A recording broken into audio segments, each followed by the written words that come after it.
Hello everybody, I'm Shreyam, a CMI alumnus, and in this video we're going to talk about this problem from ISI 2023. So in this question you have a quadrilateral ABCD whose all the internal angles are less than pi.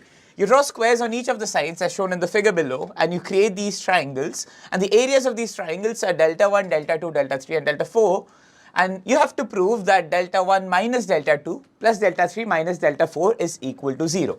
So the first thing we'll do in this question is we'll simplify what we actually have to prove. So instead of showing this, all we can do is show that delta 1 plus delta 3 is equal to delta 2 plus delta 4. So what we want to prove is that the sum of the areas of these two triangles is equal to the sum of the areas of these two triangles, right? So we'll look at this figure in two different ways. So the first thing you can observe is that given any triangle, the area of the triangle can be written as half the sum of the product of the adjacent sides times the sine of the angle in between those adjacent sides, right? So this is what we'll use for this question. So if I label the angles as alpha 1, alpha 2, alpha 3 and alpha 4, and let's say that the sides of the squares are S1, S2, S3 and S4, then we can write the areas as follows. So delta 1 is just going to be half S1 S4 sine alpha 1. Delta 2 is going to be half S1 S2 sine alpha 2. Delta 3 is going to be half S2 S3 sine alpha 3. And delta 4 is going to be equal to half of S4 S3 sine alpha 4. So this is the first thing. Now observe that these are squares, right? So these two angles are 90 degrees. So this internal angle of the quadrilateral turns out to be nothing but pi minus alpha 1.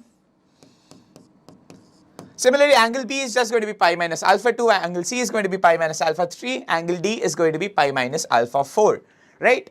So like I said, we'll look at this figure in two different ways. So the second way we look at the figure is, we draw this diagonal BD. Now, if you look at the area of this triangle ABD, that can be written as, we use the same formula again. So this angle was alpha 1 times these sides are S1 and S4, right? So this is half S1 S4 sine of pi minus alpha 1. But we know that sine of pi minus theta is nothing but sine theta, right? So this turns out to be nothing but S1 S4 sine alpha 1. Similarly, the area of triangle BDC is going to be half. So what are the sides? So we have S2 and S3 sine. Again, it's going to be pi minus alpha 3, so we get alpha 3 here, right? So we get these two results. Similarly, if we draw this diagonal AC, we can say that the area of triangle ABC is nothing but half of 1, 2 sine alpha 2, and area of triangle ACD is equal to half of, this is 3, 4 sine alpha 4. Now, it's very obvious that the sum of the areas of these two triangles should be equal to the sum of the areas of these two triangles, because both of them are equal to the area of the total quadrilateral. So we get the sum of these two quantities should be equal to the sum of these two quantities, right? But if you look carefully, this is delta 1, right? So let's figure out where delta 1 lies in these. So this quantity is delta 1. Similarly, if you look at 2, 3, 2, 3 is nothing but delta 3, right? Similarly, this is delta 2 and this quantity is delta 4. So based on our observation, we can say that delta 2 plus delta 4 is equal to delta 3 plus delta 1, which is precisely what we had to prove in this question. So that is the solution. So the question goes something like this. Let Px and Qx be two polynomials, both of which have their sum of coefficients equal to s. Let P and Q satisfy this relation where Px whole cubed minus Qx whole cube is equal to P of x cube minus Q of x cube. then show that the first part is there exists an integer a greater than equal to 1 and a polynomial rx with r not equal to 1 such that px minus qx is equal to x minus 1 whole to the power a times rx. And the second part is you have to show that s square is equal to 3 power a minus 1, where a is the one you got in the previous question. So let's start off with the first part. So the first part is pretty straightforward. We know that the sum of the coefficients of both p and q are equal to x. So if I consider a polynomial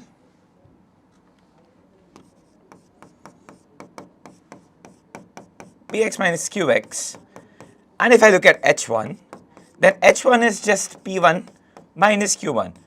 And we know that for any polynomial, p of 1 is always going to give you the sum of the coefficients, right? So since both of them are equal to s, this turns out to be 0. This basically tells you that 1 is a root of the polynomial hx.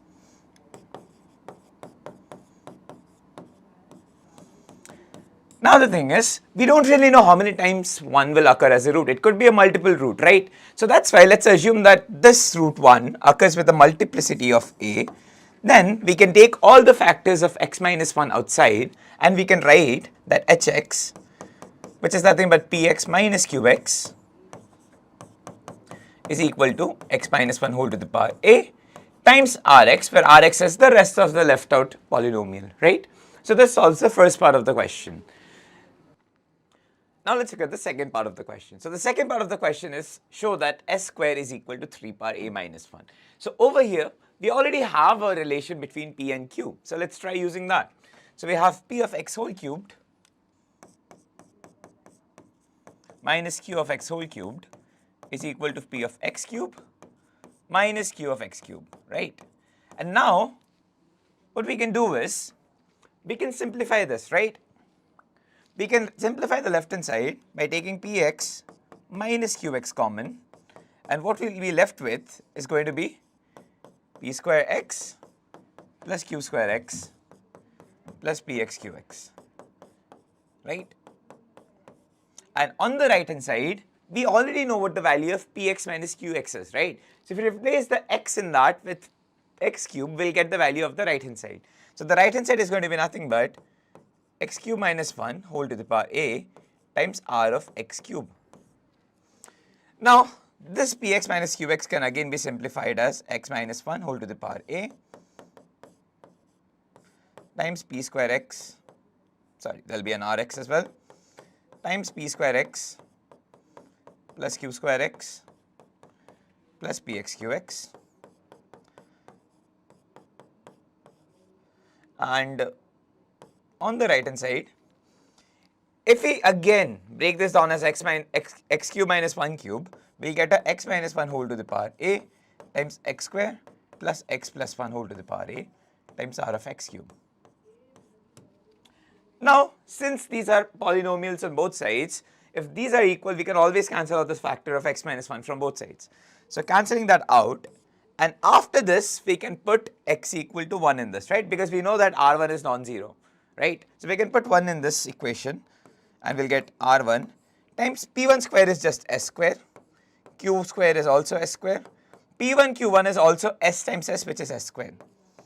And on the right hand side, if you put x equal to 1, you get 3 power a times r of 1. So again, r1 is non-zero, so you can cancel it out. So you basically get 3s square is equal to 3 power a. Cancelling out 1, 3 from both sides, we get that s square is equal to 3 power a minus 1, which is precisely what we wanted. So the question goes something like this. Consider all non-empty subsets of the set 1 to n, and for each such subset, we find the product of the reciprocals of each of its elements. Denote the sum of all these products as Sn. For example, if you look at the set 1 to 3, what are the possible subsets? You have the 3 singletons, then you have subsets taken 2 at a time, and then you have the entire set itself. So if you consider the product of the elements of all those subsets, your sum should look something like this. So the first part of this question, so what you actually have to prove is that Sn is 1 by n plus 1 by n times Sn minus 1. Hence or otherwise, you have to prove that Sn is actually equal to n. So this is a very simple question. So what we are going to do is, so first of all, observe that when you go from 1 to n to 1 to n plus 1, technically every subset of this first set is also a subset of the second set, right? Okay. So this entire sum Sn is also going to be counted when we look at n plus 1, and we have a few extra terms. Now the question is, what are the extra terms? What are the extra subsets that you're getting? See, the idea is, first of all, you have this new singleton. This is a new subset that you did not have previously, right? Now, along with any subsets of the previous sets, if I call these sets Sn and Sn plus 1, for any subset x of Sn, we can just look at x union this new element n plus 1, and this is going to be a subset of the new set, right? So basically, when we look at the product, every term is going to be multiplied by a factor of 1 by n plus 1, right? Now, if you look at the overall sum, it should look something like this. First of all, you have the pre-existing Sn, right? So you'll get Sn. So now this S represents a sum, okay? So Sn plus 1 is going to be Sn plus 1 by n plus 1 times Sn, because we can associate this element n plus 1 with all the pre-existing elements, plus you get the singleton 1 by n plus 1. So that gives you Sn times 1 plus 1 by n plus 1 plus 1 by n plus 1. Hence, by induction, we can claim that this first part is true. Now, the next part is, hence or otherwise, we need to show that Sn is actually equal to n. Again, we are going to use induction for this part. So we got this recursion between Sn. So we get that Sn is 1 by n times Sn minus 1 plus 1 by n, right? So if you assume that Sn is actually equal to, or let's go with Sn minus 1. Assume that Sn minus 1 is actually equal to n minus 1. Then let's calculate the value of Sn from here. So you'll get 1. So this is basically n plus 1 divided by n times n minus 1 plus 1 by n, right? Which gives you n square minus 1 plus 1 divided by n, which is nothing but n. Hence, again by induction, we get the second part, that Sn is equal to n for every such element, okay? So as you can see, both the parts were basically just induction proofs. So the question goes something like this: let f(u) be a continuous function, and for any real number u, you define box of u to be the standard greatest integer less than equal to u. So you have to show that for any x greater than 1, you have the integral from 1 to x box u times box u plus 1 times fu du equal to twice the summation of I equal to 1 to box x I times I to x fu du. Now, this seems like a difficult question, right? Showing that this integral is the same as the summation seems a little weird. Also, you have a summation and an integral involved. So what we'll essentially do here is we'll somehow show that the left hand side and the right hand side calculate the same thing. So first of all, let's simplify this a little and say that let box of x be equal to some integer m, right? Second thing what we'll do is, this 2 doesn't really look nice on the right hand side, right? So what we can do is, we can send this 2 on the left hand side to arrive at this equation. So you get 1 to x box u times box u plus 1 divided by 2 fu du. We want to show that this is the same as the summation I equal to 1 to box x, or which is just m in this case, I times integral I to x fu du, right? Now, let's simplify the right hand side, okay? Let's get rid of the summation, okay? So if you get rid of the summation, you'll see that this integral is nothing but 1 times integral 1 to x fu du plus twice the integral 2 to x fu du, and similarly this goes on all the way till m times integral m to x fu du, right? Now, if you can somehow just show that the left hand side is equal to the right hand side, then we will be done, right? So let's try to simplify the left hand side into this. So the left hand side was integral 1 to x box of u times box of u plus 1 divided by 2 fu du, right? Now, we know that if you are integrating over an interval 1 to x, this can be broken down into integrals over smaller subintervals, right? We can integrate over 1 to 2, then 2 to 3, and so on and so forth, right? So let's do that. So if we do that, this integral is going to be 1 to 2. So in this interval 1 to 2, we can say that box of u has to be equal to 1, right? So this is going to be 1 times 2 divided by 2, which is just 1, right? So you get 1 times integral 1 to 2 fu du as the first term. For the second term, when you're integrating over 2 to 3, in this interval now, box of 2 is going to be box of u is going to be 2, right? So you get 2 times 3 divided by 2, which is nothing but the sum of 1 plus 2. So let's write it in that form. So let's write this as 1 plus 2 times integral 2 to 3 fu du. Similarly, if you come to the third term, you'll see that it turns out to be 1 plus 2 plus 3 integral 3 to 4 fu du. And this goes on all the way till 1 plus 2 all the way till m integral m to x fu du. Now let's see how many times do these integrals occur on the left hand side, right? So the left hand side, if you're looking for the integral 1 to 2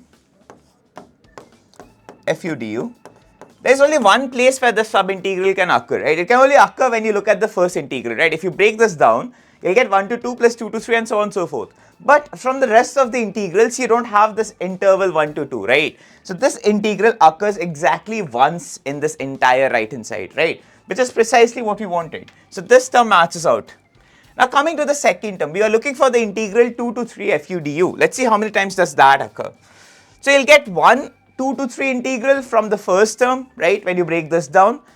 You'll also get 2 to 3 when you break down the second one. Sorry, you'll get twice of that, right? So the total number of times that occurs is going to be 1 plus 2 times integral 2 to 3 fu du, which is exactly what we wanted on the right hand side. And if we keep on continuing this, the final integral m to x, it occurs in every integral, right? That's the last way you break down the integrals, right? So you'll get m to x one times that from the first term plus twice of that and so on and so forth, and the last term will give you m times that. So how many times would that integral occur? 1 plus 2 plus 3 all the way till m, right? So this is how we solve the question, okay? So we did not use anything complex or anything. All we did was use the properties of integrals, breaking down integrals over intervals, and then we showed that the left hand side and the right hand side precisely give you the same quantity. So consider the equation n square plus n plus 1 whole to the power 4 equal to 5 times n plus 2 whole cube. So the first part is show that any integer of the form 3n plus 1 or 3n plus 2 cannot be a solution of this equation. And the second part is, does this equation have any solution in positive integers? Now for the first part, what we can do is, let's look at the remainders, the left hand side and the right hand side leave when you divide it by 3. So assume that n equal to 3n plus 1 is a solution. So n square is going to be congruent to 1 mod 3, n plus 1 whole to the power 4 is going to be congruent to 2 to the power 4 mod 3, which is just 1. So the LHS is congruent to 2 mod 3. Now coming to the right hand side, n plus 2 is going to be congruent to 0 mod 3, right? Which implies that the right hand side is congruent to 0 mod 3. Since the left hand side and the right hand side leave different remainders, so obviously if n is of the form 3n plus 1, it cannot be a solution. Now similarly, let's look at the case where n is equal to 3n plus 2. Now n square is going to be congruent to 2 square mod 3, that is 1, and n plus 1 whole square or n plus 1 whole to the power 4 is going to be congruent to 0 mod 3. So again, the LHS is going to be congruent to 1 mod 3. Now coming to the right hand side, n plus 2 is going to be congruent to 1 mod 3,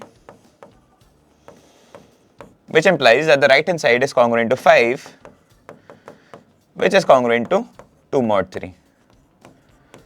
Once again, the left hand side and the right hand side leave different remainders when divided by 3, hence neither 3n plus 1 nor 3n plus 2 form of numbers can be solutions of this equation.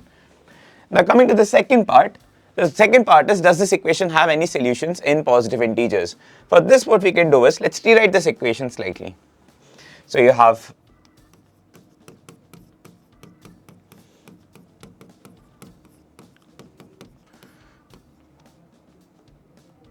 whole cubed.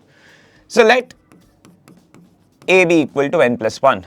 So the LHS now transforms to n a minus 1 whole square plus a to the power 4 equal to, well, the entire equation will transform to this. Now this can be rewritten as a square minus 2a plus a to the power 4 plus 1 equal to 5 times a cube plus 3a times a plus 1 plus 1. So bringing all the terms that involve a to this left hand side, we get a square minus 2a plus a to the power 4 minus 5 times a cube plus 3a times a plus 1 equal to, so you get a 5 from here, and if you send this 1 to the right hand side, that will become a 4. Right? If you look at every term on the left hand side, it's divisible by a, right? So naturally a has to divide the right hand side, which is 4. So from here you get that a has to divide 4, which gives you only 4 possibilities. Now we already know that, so the corresponding values of n are going to be 0, 1, 2 and 3.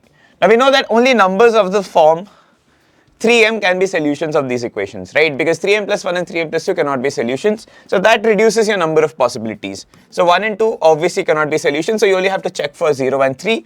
Since we are looking for positive integer solutions, 0 is also excluded. You plug the value of n equal to 3 and see it doesn't satisfy this. So this equation does not have any solutions in integers. If you like this solution, do let us know in the comments.